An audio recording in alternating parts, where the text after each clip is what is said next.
James Carson pushed his mop bucket down the marble hallway of Pinnacle Financial Tower, the wheels squeaking against the polished floor as he approached the executive boardroom on the 42nd floor.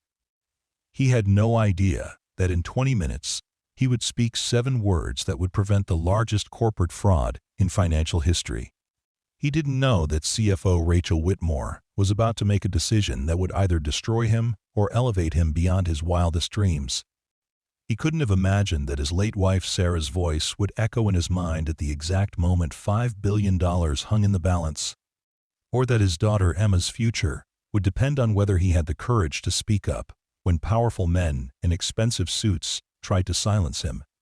But as he approached that boardroom door, hearing raised voices through the thick oak panels, James Carson was about to discover that sometimes the most unlikely heroes emerge from the shadows of corporate America's gleaming end towers. Before we carry on, please hit the subscribe button to make my day, and let me know where you are watching from in the comments. The fluorescent lights hummed overhead as James Carson dragged the industrial vacuum cleaner across the carpeted floor of the 42nd floor at Pinnacle Financial Tower. His watch showed 11:45 p.m., which meant he was running behind schedule again. The executive floor always took longer than expected, with its maze of corner offices, private conference rooms, and that massive boardroom at the end of the hall that seemed to stretch on forever. At 42 years old, James had been working the night shift for Apex Cleaning Services for 3 years now, ever since Sarah had passed away from cancer and left him to raise their 8-year-old daughter Emma alone. The silence of the empty building felt heavier tonight than usual. James paused near the water fountain, pulling out his phone to check for messages from Mrs. Rodriguez, the elderly neighbor who watched Emma during his shifts. A photo from earlier that evening showed Emma asleep on the couch, her math homework scattered across the coffee table, and James felt the familiar tug of guilt that came with working nights.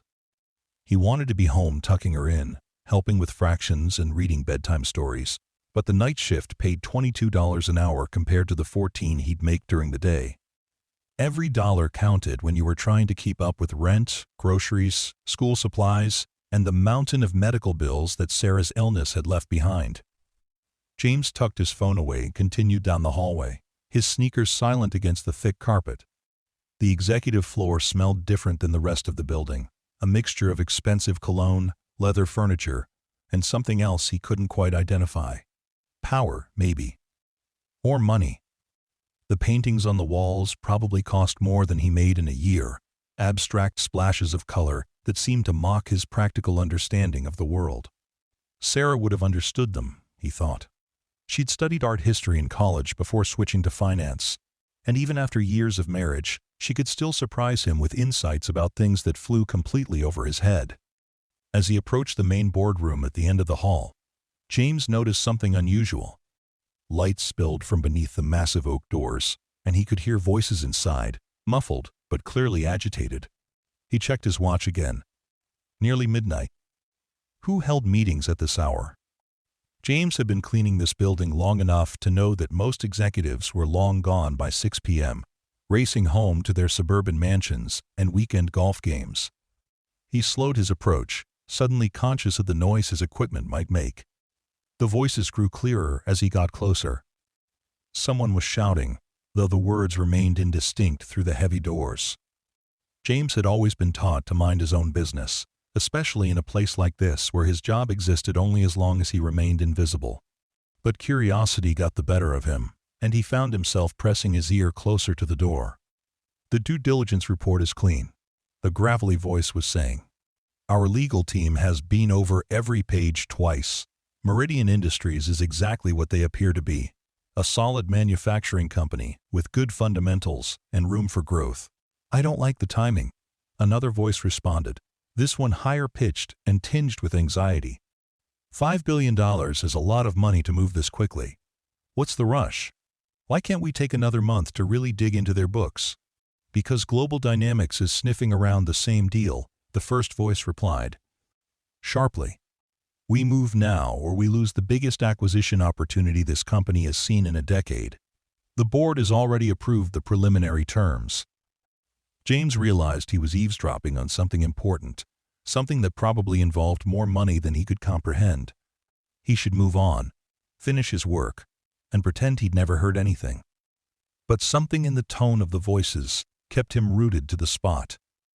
There was tension there, the kind of barely controlled conflict that reminded him of the arguments between doctors during Sarah's treatment, when they thought family members weren't listening. "What about the pension obligations?" a third voice asked. This one was calmer, more measured. 5,000 Meridian employees, most of them with 20-plus years of service. That's a significant liability. "Already factored into the purchase price," the gravelly voice responded. "Besides, we can restructure the pension plan after the acquisition, maybe transition them to a 401k system, cheaper in the long run." James's jaw tightened. 5,000 employees. People with families, mortgages, kids in college. People like him, except with the promise of a pension to carry them through retirement. He thought of his father, who'd worked 40 years at the steel mill, counting on his pension until the company went bankrupt and left retirees with nothing but broken promises. The conversation continued, and James found himself genuinely conflicted. He needed to finish his work and get home to Emma, but something about this discussion felt wrong. The casual way they talked about restructuring pension plans, about 5,000 employees, as if they were numbers on a spreadsheet rather than human beings with lives and families and dreams. After several minutes of internal debate, James made a decision that would change everything. He knocked softly on the boardroom door. The voices inside stopped immediately. James waited, his heart pounding, until footsteps approached and the door swung open. A tall man in an expensive navy suit looked down at him with obvious irritation. James recognized him as Robert Hendricks, the company's chief operating officer, whose photo appeared regularly in the business section of the newspaper. "We're in the middle of an important meeting," Hendricks said curtly. "Can this wait until tomorrow?" "I'm sorry to interrupt," James began, suddenly aware of how he must look in his cleaning uniform, holding a mop handle like some kind of medieval peasant addressing royalty. "I just need to clean the boardroom. It's on my schedule for tonight." Hendricks glanced back into the room, then returned his attention to James. "How long will it take?" 10 minutes, maybe 15. I can be quick and quiet." There was a brief consultation with voices inside the room before Hendricks stepped aside. "Make it fast," he said. "And try not to listen to anything you might hear. This is confidential business." James nodded and wheeled his cart into the boardroom, immediately struck by the grandeur of the space. The table was massive, made of polished mahogany that reflected the light from an enormous crystal chandelier. Floor-to-ceiling windows offered a breathtaking view of the city skyline, twinkling lights stretching to the horizon like earthbound stars. Oil paintings of stern-faced men in old-fashioned suits watched over the proceedings from gilded frames, and James wondered if any of them had ever pushed a mop or worried about making rent. 4 men sat around the far end of the table, their ties loosened and sleeves rolled up, surrounded by stacks of documents, laptops, and coffee cups that had been refilled multiple times.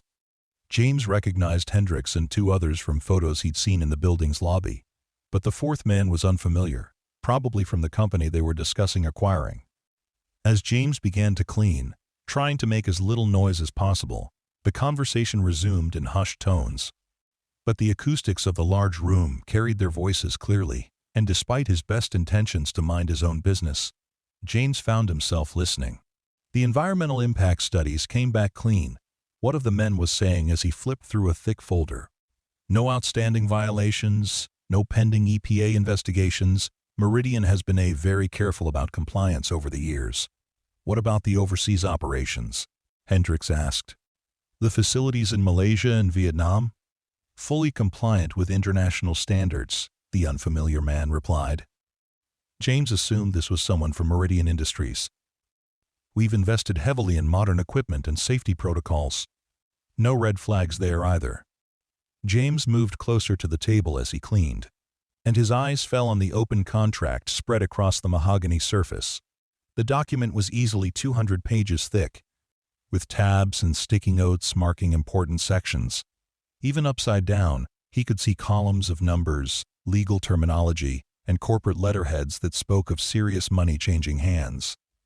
"The real beauty of this deal," Hendricks continued, "is the timing. Meridian's stock price has been undervalued for months because of that scandal with their former CEO.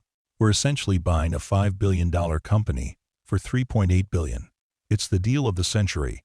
As James worked his way around the table, something caught his eye in the contract, a clause buried deep in the legal language, printed in smaller font than the rest of the document. Sarah had taught him to read financial documents during her years as a loan officer, showing him how banks and corporations often hid the most important information in the fine print that most people would skip over. This particular clause was tucked between sections about intellectual property rights and manufacturing equipment transfers. But as James read it, his blood began to run cold. The language was complex, full of legal jargon, but the essence was clear enough. Upon completion of the merger, all pension obligations would be transferred to a subsidiary corporation that would be immediately dissolved, effectively eliminating the company's responsibility for retiree benefits. James stopped cleaning and read the clause again, making sure he understood correctly. 5,000 employees, most of them with paint team, decades of service, would lose their promised pensions the moment this deal was completed. The money they'd counted on for retirement would simply vanish, absorbed into the corporate restructuring that would make a few executives very wealthy, while leaving thousands of workers with nothing. He thought of Sarah, who'd spent years helping families understand complex financial documents, fighting for fair lending practices and transparent terms. She would have been furious at the deception he was seeing here. These men weren't just buying a company. They were stealing the future from 5,000 families. The conversation at the table continued, focused on stock prices and market projections and integration timelines. Nobody mentioned the pension clause that James had spotted.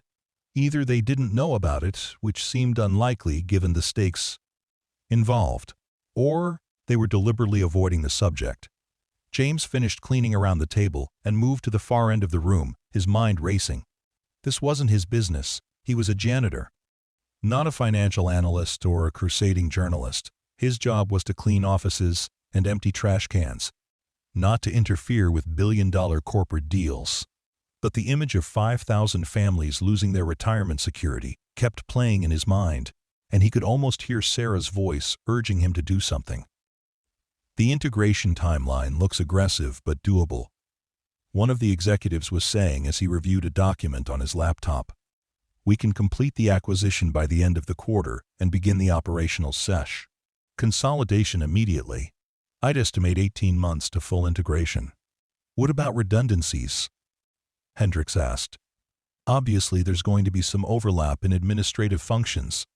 We've identified approximately 800 positions that can be eliminated without affecting productivity, the Meridian representative replied matter-of-factly.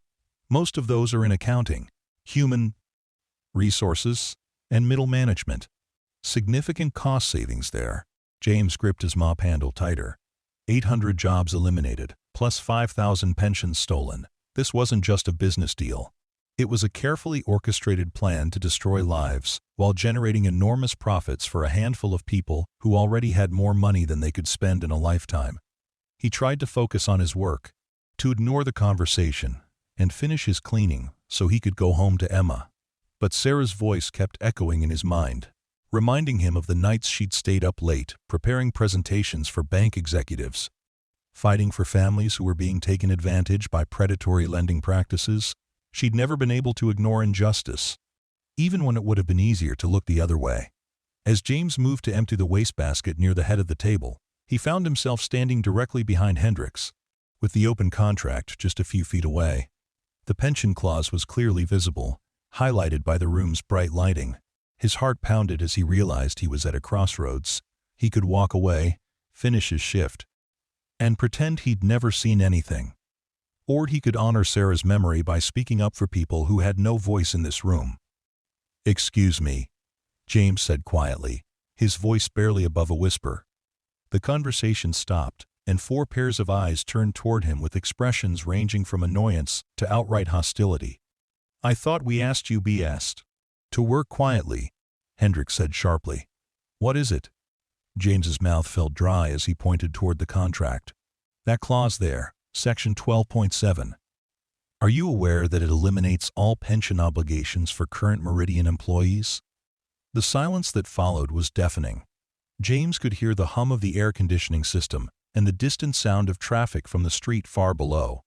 The four men stared at him as if he'd just spoken in a foreign language, their faces showing a mixture of shock, anger, and something that might have been fear. "How dare you?" the Meridian representative began, his face flushing red. "This is a confidential meeting. You have no right to—" "Hold on," interrupted a voice from the doorway. James turned to see a woman entering the boardroom, tall and elegant with silver hair and sharp green eyes that seemed to take in everything at once. He recognized her immediately as Rachel Whitmore, the company's chief financial officer, whose reputation for brilliance and ruthlessness was legendary throughout the building. Rachel Whitmore was 52 years old and had spent the last 15 years climbing the corporate ladder through a combination of exceptional analytical skills and an ability to see through the kind of financial sleight of hand that lesser executives missed entirely.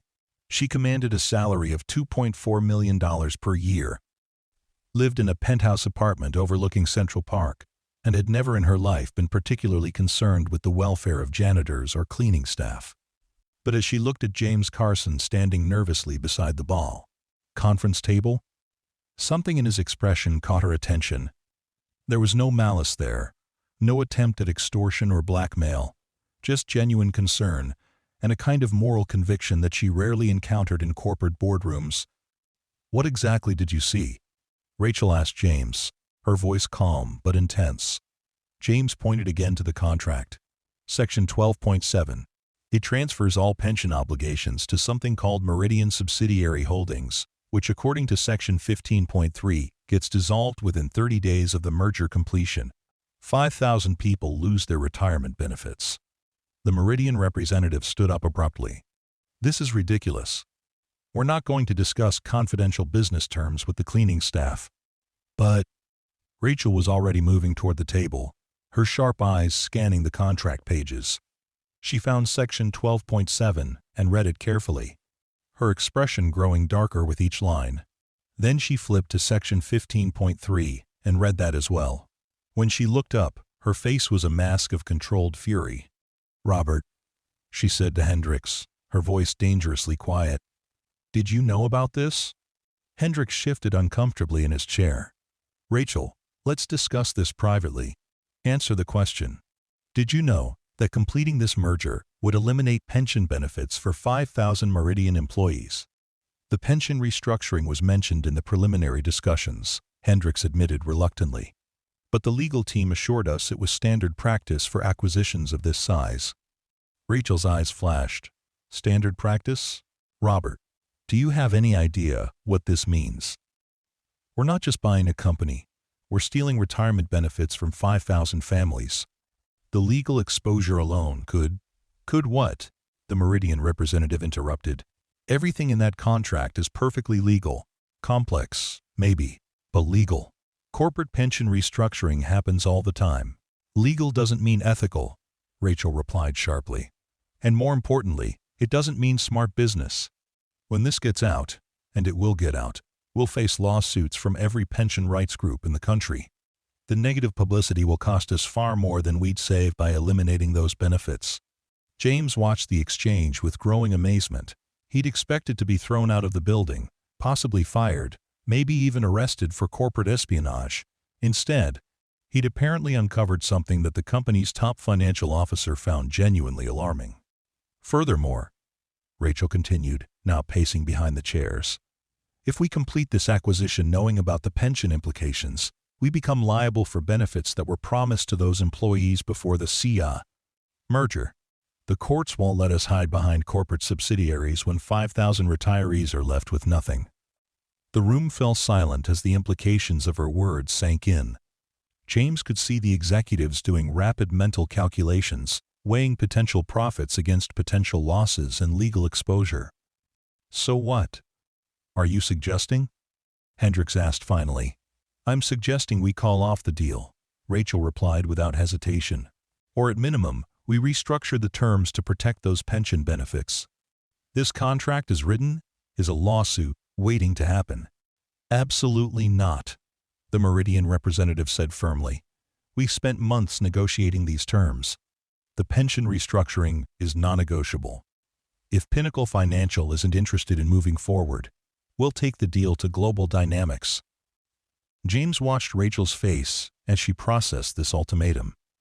He could see her weighing options, calculating risks and benefits with the kind of rapid-fire analysis that had made her one of the most successful CFOs on Wall Street. But he could also see something else in her expression, something that looked almost like conscience struggling with corporate pragmatism. "Give us a moment," Rachel said to the Meridian representative. "Robert, David, step outside with me.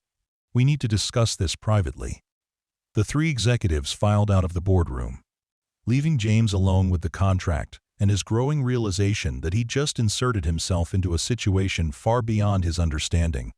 He looked down at the pension clause that had started everything, wondering if Sarah would have been proud of him for speaking up or horrified at the position he'd put himself in.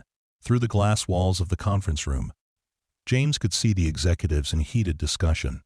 Rachel was doing most of the talking, her gestures sharp and emphatic, while Hendricks and the other men listened with increasingly uncomfortable expressions. The Meridian representative stood apart from the group, checking his phone with obvious impatience. After nearly 10 minutes, the group returned to the boardroom. Rachel's face was unreadable, but there was a tension in her posture that suggested major decisions had been made. "We're calling off the acquisition," she announced to the room. "Pinnacle Financial will not move forward with terms that eliminate pension benefits for Meridian employees." The Meridian representative's face turned red with anger. "This is a huge mistake. You're walking away from the deal of the century because some janitor pointed out language that's perfectly standard in corporate acquisitions." "That's exactly what we're doing," Rachel replied calmly. "And I suggest you reconsider those terms before you take this deal to Global Dynamics. Any competent due diligence team will spot the same issues we've identified." As the Meridian representative gathered his papers and stormed out of the boardroom, muttering about incompetent executives and blown opportunities, James realized that the other men were staring at him with expressions he couldn't quite read. He'd prevented a $5 billion deal from moving forward, saved 5,000 pensions, and apparently made some very powerful enemies in the process. "You should go," Hendricks said to James, his voice cold with barely controlled anger. "Finish your cleaning elsewhere. We'll handle this room ourselves tonight." James nodded and began gathering his supplies, acutely aware that his job was probably over and wondering how he'd explain to Emma that Daddy had gotten fired for trying to help people. But as he wheeled his cart toward the door, Rachel's voice stopped him. "Mr. Carson." "James Carson." "Mr. Carson, could you wait outside for a moment? I'd like to speak with you privately." James nodded and stepped into the hallway, his heart pounding as he tried to imagine what the CFO of Pinnacle Financial might want to discuss with a night shift janitor. Through the glass walls, he could see Rachel in intense conversation with the remaining executives, their voices too muffled to make out words, but their body language clearly indicating serious disagreement. After another 15 minutes, Rachel emerged from the boardroom alone. She looked tired but determined, and when she approached James, her expression was unlike anything he'd expected. "Walk with me," she said, leading him down the hallway toward her corner office. "We need to talk." Rachel's office was exactly what James had imagined the workspace of a multimillionaire executive would look like. Floor-to-ceiling windows offered a panoramic view of the city. Expensive artwork covered the walls, and the furniture looked like it belonged in a high-end design magazine. But what surprised James was the personal touches. Family photos on the desk, a child's drawing taped to the wall, and books that had actually been read rather than just displayed for show. "Sit down," Rachel said, gesturing to one of the leather chairs across from her desk. "Can I get you some coffee? Water?" "I'm fine, thank you," James replied, though his mouth felt like sandpaper. He perched on the edge of the chair, still wearing his cleaning uniform and feeling completely out of place in the opulent surroundings. Rachel settled behind her desk and studied him for a long moment before speaking. "Tell me about yourself, Mr. Carson. How long have you worked here?" 3 years, James replied. "Since my wife passed away.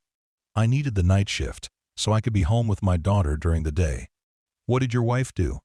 "She was a loan officer at Community First Bank." specialized in helping families understand complex financial documents. James paused, then added quietly, "She would have spotted that pension clause immediately." Rachel nodded slowly. "Is that how you knew what to look for? Your wife taught you to read financial contracts?" "Some. She used to bring work home sometimes, and she'd explain things to me. Said too many people signed documents they didn't understand, and banks took advantage of that." James met Rachel's eyes directly. "She always said that just because something was legal didn't make it right." "Smart woman," Rachel said. "What's your background? Education? Previous work experience?" James shifted uncomfortably in his chair. "High school diploma. I worked construction for 15 years before this. Good work, but inconsistent. When Sarah got sick, I needed something with steady hours and health insurance." "So you're supporting a daughter on a janitor's salary while dealing with medical bills from your wife's illness?" James nodded, wondering where this conversation was heading. "Emma's 8. She's smart, like her mother. Wants to be a scientist when she grows up." Rachel was quiet for several moments, apparently lost in thought. When she spoke again, her voice was softer, more personal than the corporate tone she'd used in the boardroom.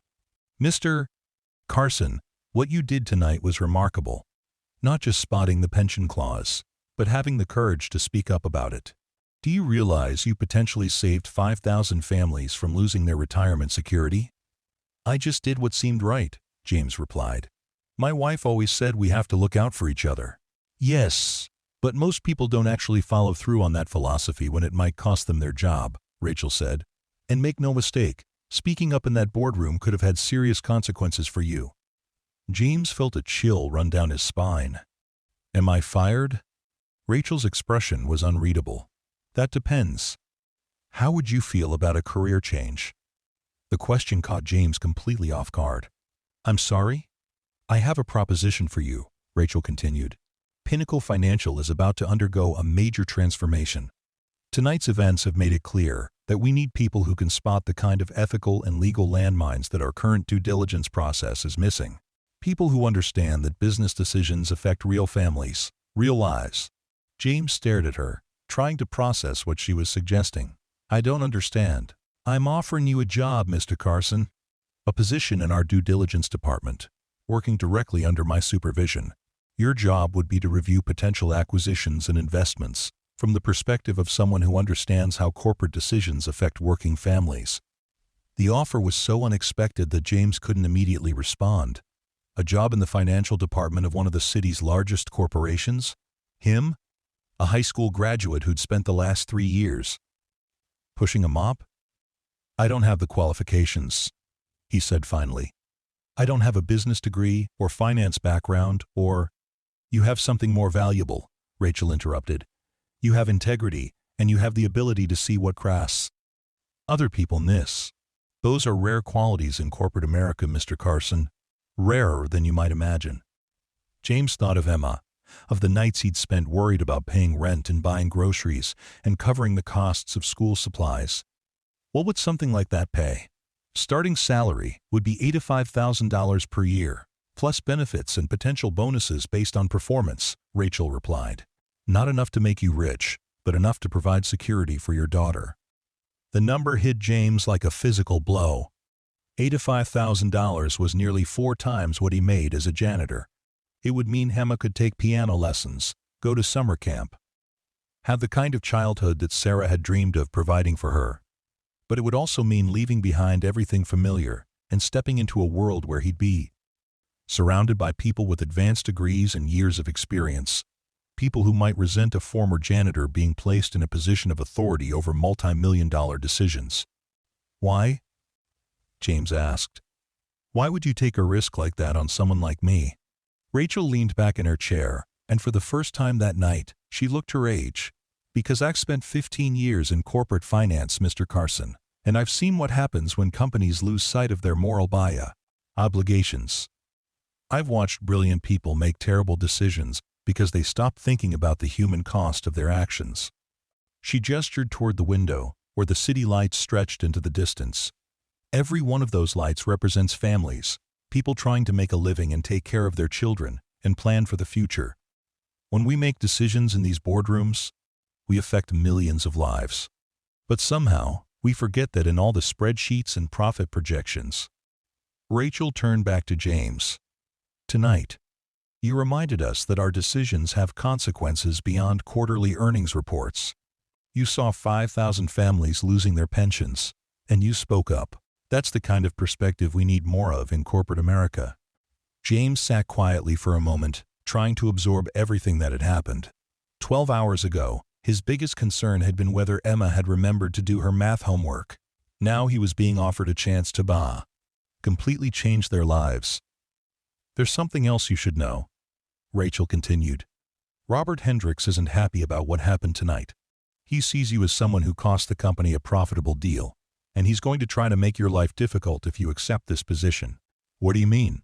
Corporate politics, Mr. Carson.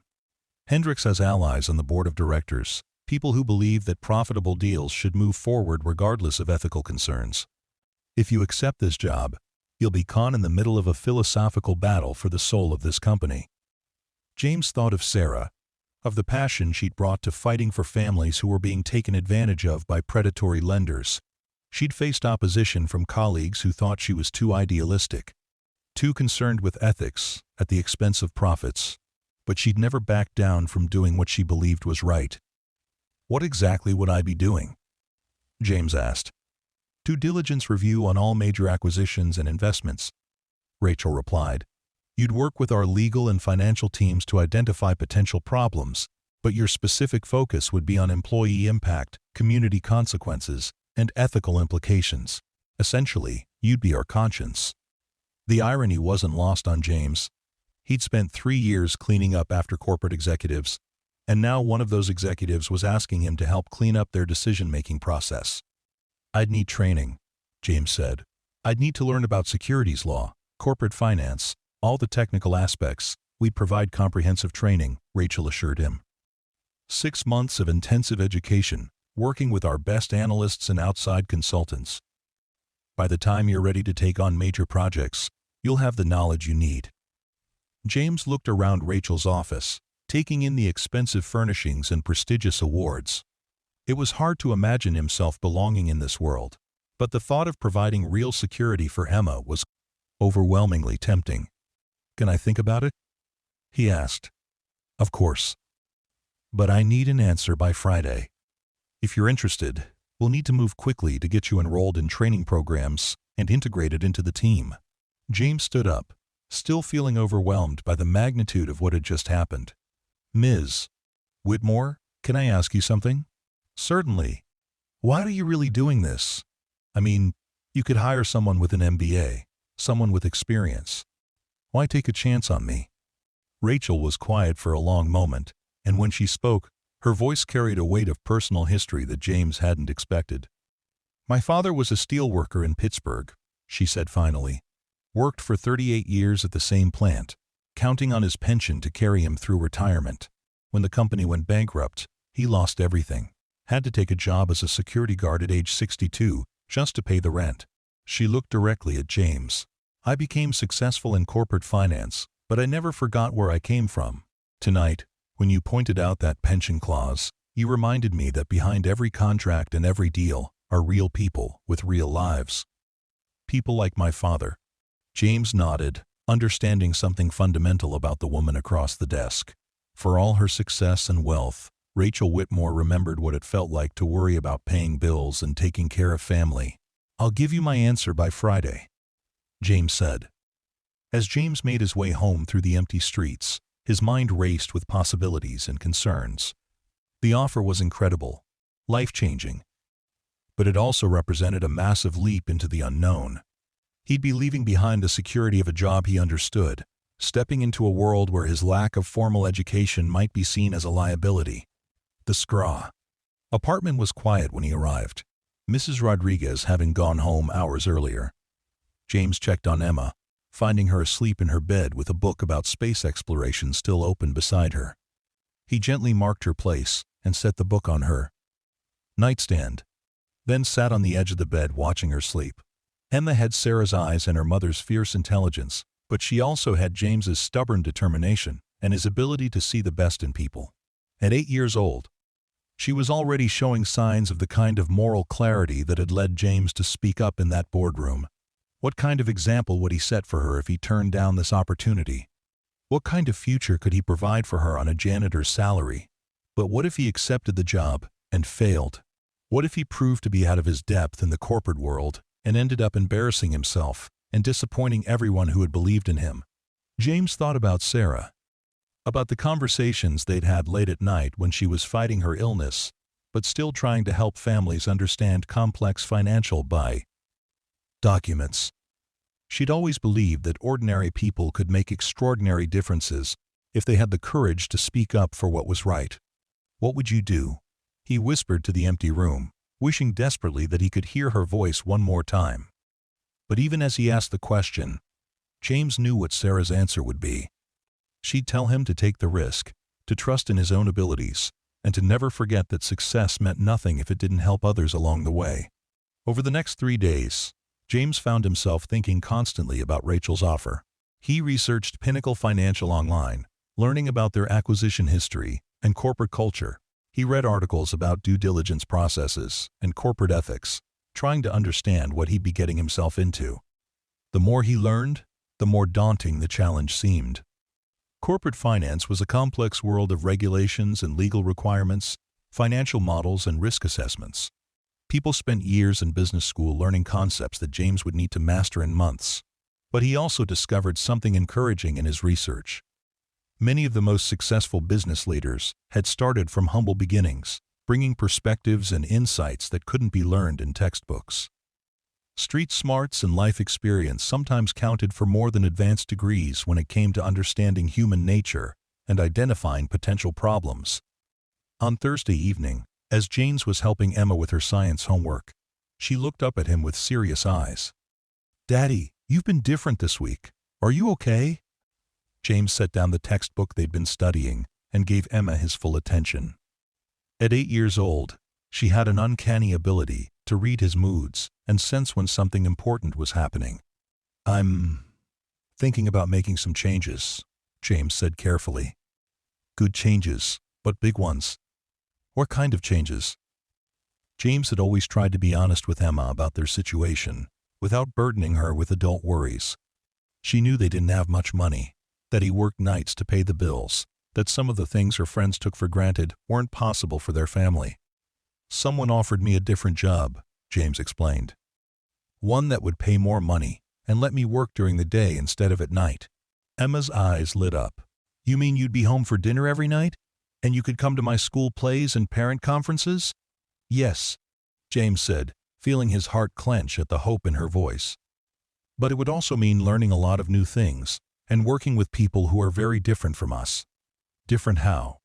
"They went to college and have fancy degrees. They're used to dealing with lots of money and making important decisions. I'd be the only person there who used to clean offices for a living." Emma considered this seriously. "But Daddy, you're the smartest person I know, and you always know the right thing to do." "That's not always enough, sweetheart. Sometimes you need special training and experience." "Mom always said that being smart isn't just about what you learned in school," Emma interrupted. "She said it's about understanding people and caring about doing the right thing." James felt tears prick his eyes as he heard Sarah's words coming from their daughter's mouth. Emma had been only 5 when her mother died, but somehow she'd internalized the most important lessons Sarah had tried to teach. "You think I should take the job?" James asked.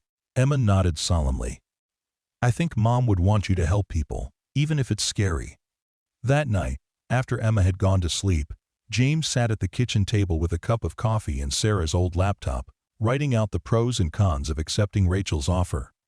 The potential benefits were obvious: financial security, the chance to be home with Emma, the opportunity to make a real difference in how corporations treated working families. But the risks were substantial too. The possibility of failure, the challenge of learning an entirely new profession, the likelihood of facing resentment from colleagues who might see him as unqualified.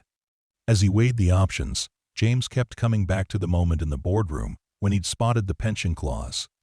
The feeling of moral clarity he'd experienced, the certainty that speaking up was the right thing to do regardless of personal consequences.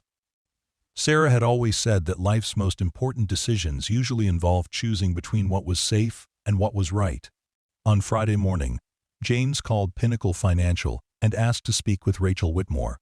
Her assistant put him through immediately, suggesting that Rachel had been waiting for his call. "Mr. Carson." Rachel's voice was warm but professional. "I hope you've had time to consider our discussion." "I have," James replied, his heart pounding. "And I'd like to accept your offer." There was a brief pause before Rachel responded, and when she did, James could hear genuine pleasure in her voice. "I'm delighted to hear that. Can you come in this afternoon to discuss the details?" "Actually, there's something I need to arrange first," James said. "I'll need to give Apex Cleaning Services 2 weeks' notice. I don't want to leave them short-handed." The request seemed to surprise Rachel. "Mr. Carson, most people in your position would be eager to start immediately. Are you sure you want to delay beginning your new career?" "My supervisor at Apex has been good to me," James explained. "When Sarah was sick, he let me adjust my schedule for doctor appointments and never complained when I had to miss work for emergencies. I owe him the courtesy of proper notice." "That's very admirable," Rachel said, and James could hear respect in her voice. "Actually, those 2 weeks will give us time to prepare your training program and workspace. Why don't you come in Monday morning to handle the paperwork and meet your new colleagues?" After hanging up the phone, James sat quietly for several minutes, trying to absorb the magnitude of what he'd just committed to. In 2 weeks, he would begin a completely new chapter of his life, one that would challenge everything he thought he knew about himself and his capabilities. The weekend passed in a blur of preparations and second thoughts.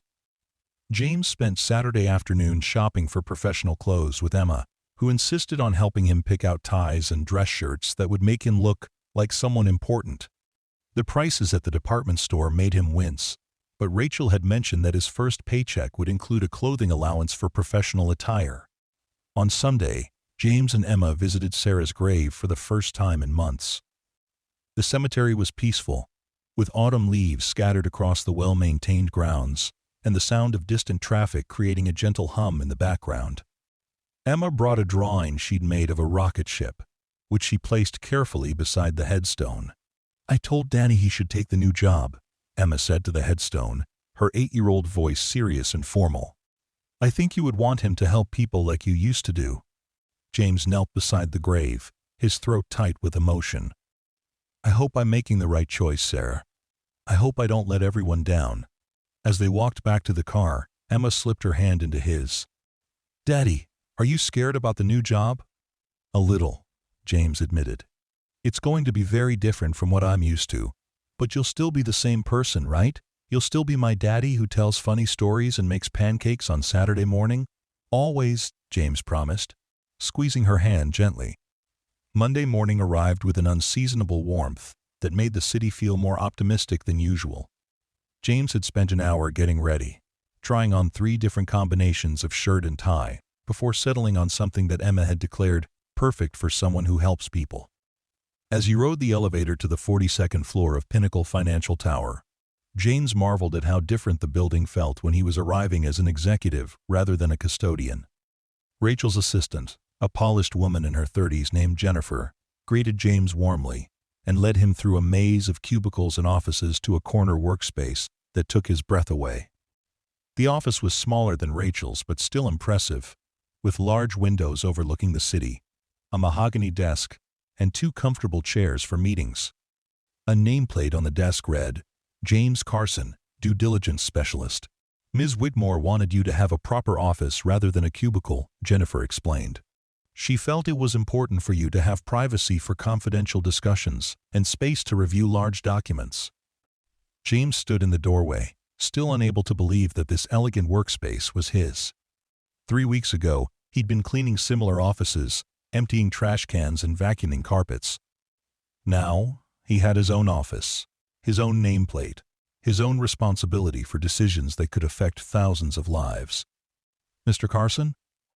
Jennifer's voice brought him back to the present. "Ms. Whitmore is ready to see you now." Rachel's office was bustling with activity when James arrived. Several people in expensive suits were gathered around her conference table, reviewing documents and typing on laptops. Rachel looked up as James entered, her face lighting up with what appeared to be genuine pleasure. "James," she said, standing to greet him. "Welcome to your first day. I'd like you to meet your new colleagues." The introductions were a blur of names and titles: senior analysts, legal specialists, acquisition managers, and financial modelers. James tried to memorize each person's role while fighting the overwhelming sense that he didn't belong in this room full of advanced degrees and expensive suits. One person stood out from the group: Dr. Kraft, Margaret Chen, a former economics professor from Columbia University, who had joined Pinnacle Financial as their chief ethics officer 2 years earlier. She was a small woman in her 50s, with graying hair and intelligent eyes behind wire-rimmed glasses. And when Rachel introduced James as their new due diligence specialist, Dr. Chen's expression showed immediate interest. "Mr. Carson," Dr. Chen said, stepping forward to shake his hand. "Rachel has told me about your background and the circumstances that led to your hiring. I'm very much looking forward to working with you." "Thank you," James replied, still feeling overwhelmed by the formal atmosphere. "I hope I can contribute something useful to the team." "I'm confident you will," Dr. Chen said with a warm smile. "In my experience, the most valuable insights often come from people who approach problems from unexpected angles." Rachel called the group to attention and began outlining James's role in the organization. He would be responsible for reviewing all potential acquisitions and major investments from what she called the human impact perspective, identifying potential ethical issues, employee relations problems, and community consequences that might not be obvious in traditional financial analysis. "James will be working closely with our legal and financial teams," Rachel explained, "but his primary focus will be on ensuring that our business decisions align with our corporate values and social responsibility commitments." One of the senior analysts, a man in his 30s with perfectly styled hair and an expensive watch, raised his hand. "Ms. Whitmore, with respect, how do we know that Mr. Carson has the technical knowledge necessary to evaluate complex financial instruments and corporate structures?" The question hung in the air like a challenge, and James felt his face flush with embarrassment. He'd known this moment would come, when his lack of formal qualifications would be called into question, but experiencing it firsthand was more uncomfortable than he'd anticipated. Rachel's expression hardened slightly. "That's an excellent question, David. James will be receiving comprehensive training in corporate finance, securities law, and acquisition analysis over the next 6 months. But more importantly, he brings a perspective that none of us have. The ability to understand how corporate decisions affect working families." End quote. "But surely," David continued, apparently undeterred by Rachel's tone, "there are qualified professionals with both the technical expertise and the social awareness necessary for this role. Why take the risk of hiring someone without relevant experience?" Before Rachel could respond, Dr. Chen stepped forward. "If I may," she said politely, "I think David's question reflects a common misconception about what makes someone qualified for this type of work." She turned to address the entire group. "Technical knowledge can be taught. Financial modeling can be learned. But the kind of moral clarity and practical wisdom that Mr. Carson demonstrated last week, that's much rarer and much more difficult to develop." Dr. Chen looked directly at David. "How many of us would have had the courage to speak up in that boardroom, knowing it could cost us our jobs? How many of us would have even noticed the pension clause that James spotted? Technical expertise is valuable, but it's meaningless without the judgment to know when and how to use it." End quote. The room fell silent, and James found himself both grateful for Dr. Chen's support and embarrassed by the need for it. He was about to speak up on his own behalf when Rachel took control of the conversation. "I appreciate everyone's concerns," she said firmly, "but the decision has been made. James is part of our team now, and I expect everyone to support his success. David, you'll be working closely with James on the Morrison Industries acquisition, and I'm confident you'll find his insights valuable." The meeting continued with discussions of current projects and upcoming deadlines, but James found it difficult to concentrate. The exchange with David had crystallized his fears about fitting into this environment. No matter how much training he received or how hard he worked, there would always be people who saw him as an outsider. someone who didn't belong in the world of corporate finance. After the meeting ended, Dr. Chen approached James with a sympathetic expression. "Don't let David's attitude discourage you," she said quietly. "He's actually a talented analyst, but he has a tendency to see credentials rather than capabilities." "Maybe he has a point," James replied. "I'm going to be making recommendations about billion-dollar deals based on 6 months of training. That seems pretty presumptuous." Dr. Chen smiled. "James, can I tell you something about my background? Before I became an economics professor, I spent 10 years working as a social worker in Detroit. I saw firsthand how corporate decisions affected real families, real communities. That experience was more valuable to my later work than any PhD coursework." She gestured toward the conference room, where the meeting had just ended. "Everyone in that room can calculate net present values and analyze cash flow projections, but you're the only one who's actually lived the consequences of corporate decision-making. That perspective is invaluable." Over the following weeks, James threw himself into his training with an intensity that surprised even him. He arrived at the office early and stayed late, devouring textbooks on corporate finance, securities law, and merger analysis. Dr. Chen became his primary mentor, patiently explaining complex concepts and helping him understand how theoretical principles applied to real-world situations. The learning curve was steep, and there were moments when James wondered if he'd made a terrible mistake. Financial modeling required a level of mathematical sophistication that challenged him daily, and legal documents were filled with terminology that seemed designed to confuse rather than clarify. But gradually, patterns began to emerge, and James started to see how the various pieces of corporate finance fit together. His first major assignment came in his 3rd week, reviewing the proposed acquisition of Morrison Industries, a mid-sized manufacturing company based in Ohio. The deal was worth $2.3 billion and would give Pinnacle financial control of several key patents in the renewable energy sector. James spent days studying Morrison's financial statements, reading analyst reports, and reviewing the legal documentation. On the surface, the acquisition appeared straightforward. Morrison was profitable, well-managed, and positioned to benefit from the growing demand for clean energy technology. But as James dug deeper into the details, he began to notice troubling patterns. Morrison's manufacturing facilities were located in 3 small Ohio towns where the company was the primary employer. The acquisition plan called for consolidating production at a single location, which would mean closing 2 factories and eliminating nearly 800 jobs. The displaced workers would be offered relocation packages, but James's research revealed that most were longtime residents with deep community ties who were unlikely to move. More concerning was Morrison's environmental record. While the company had no major violations, James discovered a pattern of minor infractions that suggested a culture of cutting corners when it came to safety and environmental protection. The violations were too small to trigger serious penalties, but taken together, they painted a picture of a company that prioritized short-term profits over long-term responsibility. James spent a weekend driving to Ohio to visit the Morrison facilities and surrounding communities. He walked through the factory floors, talked to workers and local business owners, and got a sense of how the acquisition might affect the broader region. What he found confirmed his worst fears. Morrison Industries wasn't just an employer in these communities, it was the economic foundation that supported everything else. Local restaurants, shops, and service businesses all depended on Morrison workers for their customer base.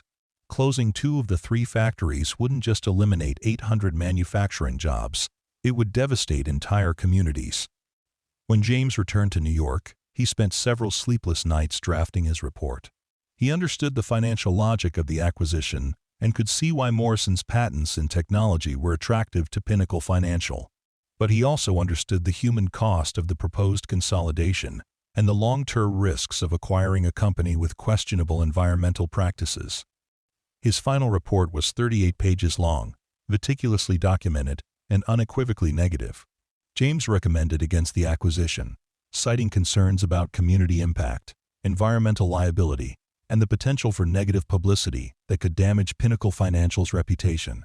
The morning he submitted his report, James felt a mixture of pride and terror. He'd done exactly what Rachel had hired him to do.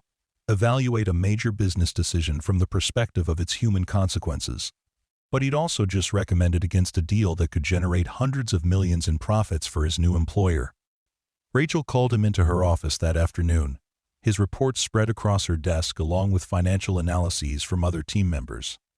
Her expression was thoughtful but unreadable as she looked up at him. "This is impressive work, James," she said.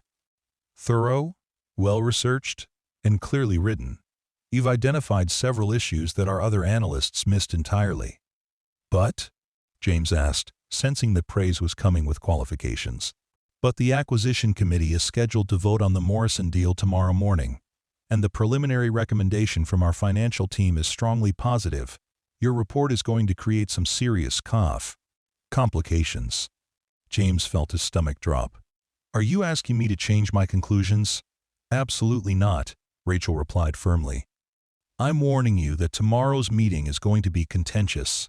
Robert Hendricks is a strong supporter of this acquisition, and he's not going to appreciate having his judgment questioned by someone he already considers unqualified." That evening, James called Mrs. Rodriguez to let her know he might be late getting home from work the next day. Emma was spending the night at a friend's house, which meant he wouldn't have to explain why Daddy looked worried and distracted. The acquisition committee meeting was held in the same boardroom where James had first encountered corporate decision-making a month earlier. The space felt different now that he was sitting at the mahogany table as a participant, rather than cleaning around it as an invisible observer. But the fundamental dynamics were the same. Powerful people making decisions that would affect thousands of lives, often without fully understanding the consequences. Rachel began the meeting by presenting the financial analysis of the Morrison Industries acquisition. The numbers were compelling. Morrison's patents alone were worth more than the purchase price, and the company's position in the renewable energy market offered significant growth potential. The projected return on investment was 23% over 5 years, making it one of the most attractive deals Pinnacle Financial had seen in years. David Chen, the analyst who had questioned James's qualifications on his first day, presented a detailed breakdown of Morrison's technology portfolio and competitive position. His analysis was thorough and professional, highlighting the strategic value of acquiring Morrison's intellectual property and manufacturing capabilities. When Rachel called on James to present his findings, the room fell silent. He could feel the weight of expectation and skepticism as he stood up, his report in hand, knowing that the next few minutes would likely determine whether his new career would survive its first major test. "Ladies and gentlemen," James began, his voice steadier than he felt. "While I agree that Morrison Industries offers significant financial opportunities, I believe the human and environmental costs of this acquisition outweigh the potential benefits." He spent the next 20 minutes walking through his findings. The community impact analysis, the environmental concerns, the long-term risks of operating in small towns where Pinnacle Financial would be seen as an outsider corporation destroying local livelihoods. His presentation was methodical and fact-based, drawing on the research skills that Dr. Chen had helped him develop and the real-world insights from his visit to Ohio. When James finished, Robert Hendricks was the first to respond, his voice dripping with barely controlled irritation. "Mr. Carson," Hendricks began, "I appreciate the effort you've put into this analysis, but I have to question whether your concerns are relevant to our decision-making process. We're not a social services agency. We're a financial services company with obligations to our shareholders." "I understand that," James replied, "but I believe these concerns are financially relevant.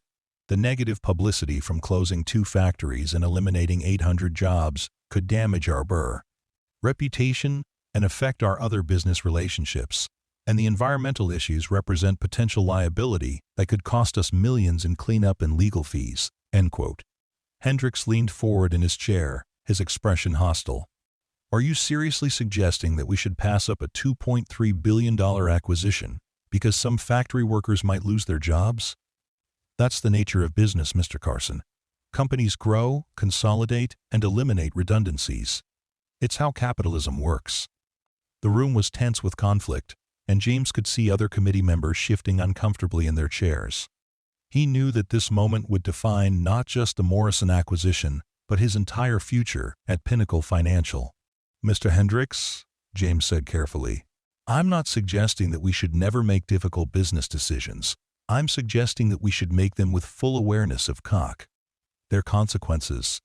The 800 workers who would lose their jobs aren't just statistics on a spreadsheet.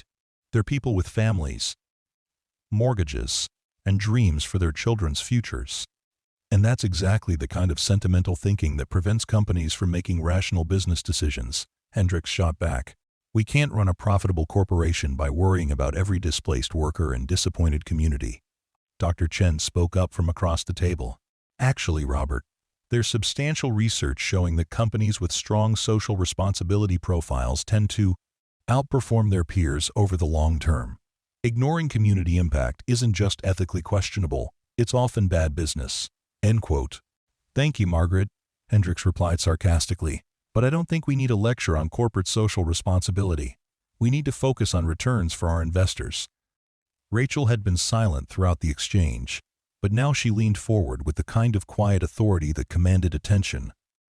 The purpose of this committee, she said calmly, is to evaluate potential acquisitions from multiple perspectives.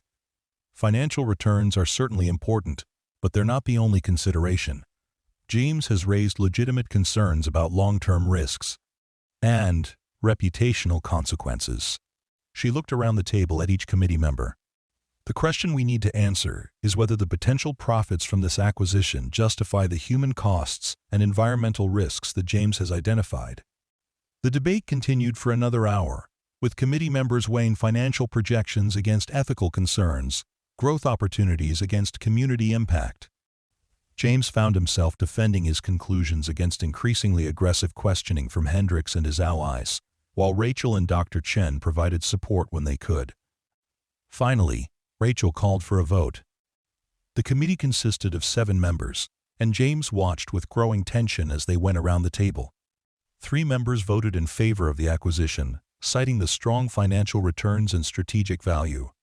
3 members voted against, expressing concerns about the issues James had raised. The deciding vote came down to Rachel herself. As CFO, she had ultimate responsibility for the financial health of Pinnacle Financial, but she also had to consider the broader implications of the company's decisions. I vote against the Morrison Industries acquisition, Rachel said firmly. While the financial opportunity is significant, the risks and ethical concerns outweigh the potential benefits. We'll continue looking for acquisition targets that align better with our corporate values. The meeting ended with obvious tension between Rachel and Hendricks, and James knew that his report had created a permanent rift in the company's leadership. As the committee members filed out of the boardroom, Hendricks approached James with a cold smile. "Congratulations, Mr. Carson," Hendricks said quietly. "You've just cost this company hundreds of millions in potential profits. I hope you're prepared for the consequences."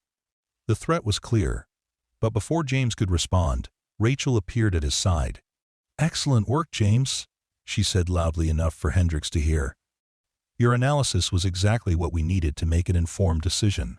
Over the following months, James settled into his role as Pinnacle Financial's conscience, reviewing potential deals and identifying ethical and social issues that other analysts might miss. His work earned respect from some colleagues and resentment from others, but he found genuine satisfaction in knowing that his decisions were protecting workers and communities from corporate predation.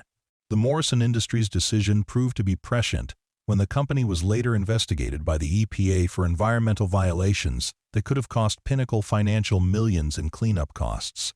James's concerns about community impact were also validated when Global Dynamics acquired Morrison and faced a public relations nightmare over factory closures that James had predicted. But the real validation came from smaller moments. A letter from a Morrison worker thanking Pinnacle Financial for not destroying his community, a news article praising the company's ethical approach to acquisitions, and the knowledge that his work was making a real difference in how corporate America treated working families.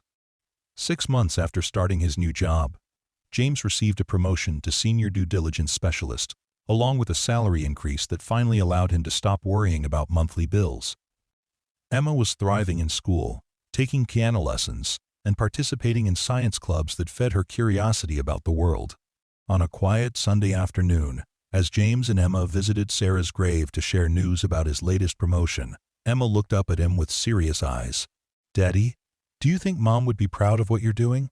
James thought about all the families who still had their jobs because of decisions he'd influenced, all the communities that had been protected from corporate exploitation, all the pension funds that remained intact because someone had finally bothered to read the fine print. "I think she would be," James said softly. "I think she'd be very proud." As they walked back to the car, Emma slipped her hand into his, and James reflected on the journey that had brought them to this point. A year ago, he'd been a widowed janitor, struggling to make ends meet, invisible to the powerful people whose offices he cleaned. Today, he was one of those powerful people himself, using his position to protect the kind of families he'd once been part of. The transformation hadn't been easy, and there were still challenges ahead. Robert Hendricks remained hostile, and there would always be colleagues who questioned James's qualifications and resented his influence. But James had learned something important about himself and about the nature of courage. Sometimes the most unlikely heroes emerge, not despite their humble origins, but because of them. In the corporate towers of Manhattan, surrounded by people with advanced degrees and expensive suits, James Carson had found his true calling. He was no longer just cleaning up after the decisions of others, he was helping to ensure that those decisions were worth making in the first place. The janitor had become the conscience of corporate America, and Emma Carson's daddy was finally home for dinner every night, with stories to tell about fighting for families just like their own. Sarah's voice had been right all along. Ordinary people could make extraordinary differences, as long as they had the courage to speak up when it mattered most. And in the gleaming boardrooms where billions of dollars changed hands with the stroke of a pen, James Carson made sure that someone was always asking the most important question of all. What about the people whose lives would be changed forever by the decisions made in rooms they would never see? The story of the single dad janitor who exposed a $5 billion secret had become something more than a tale of corporate whistleblowing. It had become a reminder that wisdom and integrity could emerge from the most unexpected places, and that sometimes the most powerful weapon against corporate greed was simply someone who remembered what it felt like to struggle and who refused to let others suffer in silence. James Carson had cleaned his last office floor, but he would spend the rest of his career cleaning up the moral messes that corporate America had made of itself. And in doing so, he honored not just the memory of his late wife, but the dreams of every working parent who had ever hoped that someone, somewhere, was looking out for families like theirs.